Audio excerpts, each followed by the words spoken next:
এই রোড দিয়ে ইতিমধ্যে হাজারো রিক্সা এবং দূর পাল্লার গাড়ি সহ বিভিন্ন গাড়ি যাতায়াত করছে। সমস্ত ড্রাইভারদের, সমস্ত যাত্রীদের দৃষ্টি আকর্ষণ করছে। মানবিক সংগঠন হিসেবে জামায়াত ইসলামী ইতিমধ্যে যে কর্মসূচি নিয়েছে তার অংশগ্রহণ হিসেবে এই কক্সবাজারের এই রোডের মধ্যে প্রতিনিয়ত অ্যাক্সিডেন্ট হচ্ছে।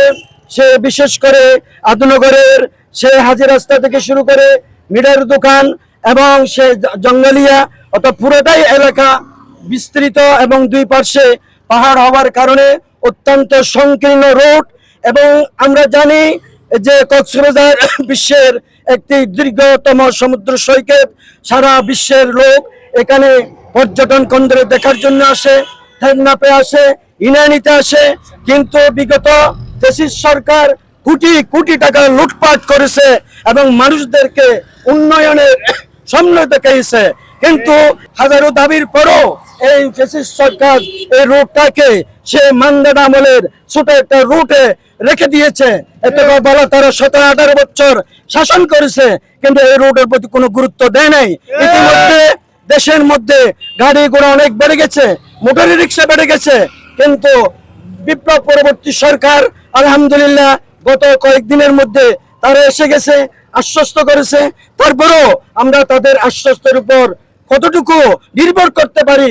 আমরা জনগণকে নিয়ে সুসার হচ্ছি এবং আমরা খুব বড় ধরনের কোনো সেই হরতাল দিচ্ছি না।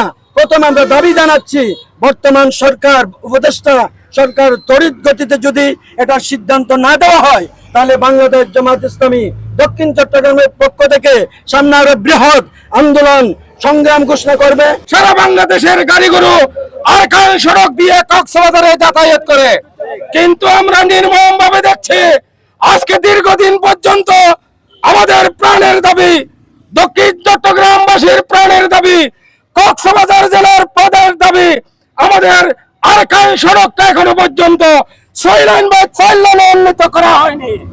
আমরা প্রশাসনের কাছে দাবি জানাতে চাই, ইতিমধ্যে ওই যে লোহাগড়ার প্রান্ত সীমায় জঙ্গলিয়া নামক স্থানে ঈদের দিন থেকে শুরু করে গতকালকে পর্যন্ত 16টি প্রাণ কি হয়ে গেছে, আমাদের কাছ থেকে চলে গেছেন, অনেক মানুষ আহত হয়েছে।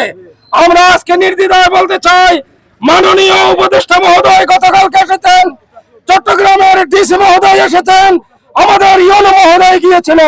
আমরা দীর্ঘদিন থেকে দাবি জানাই আসছি এই আরকান মহাসড়ককে একনেকের মধ্যে এর বাজেট পাস করে অনতিবিলম্বে চট্টগ্রাম কক্সবাজার মহাসড়ককে 6 লাইনে উন্নীত করার জন্য আমরা আজকে জোর দাবি জানাচ্ছি অন্তর্বর্তীকালীন সরকারের কাছে। আমার দাবি হচ্ছে এই বাংলাদেশে 18 কোটি মানুষ, 18 কোটি মানুষের একটি মাত্র পৃথিবীর দীর্ঘতম সমুদ্র সৈকত কক্সবাজার।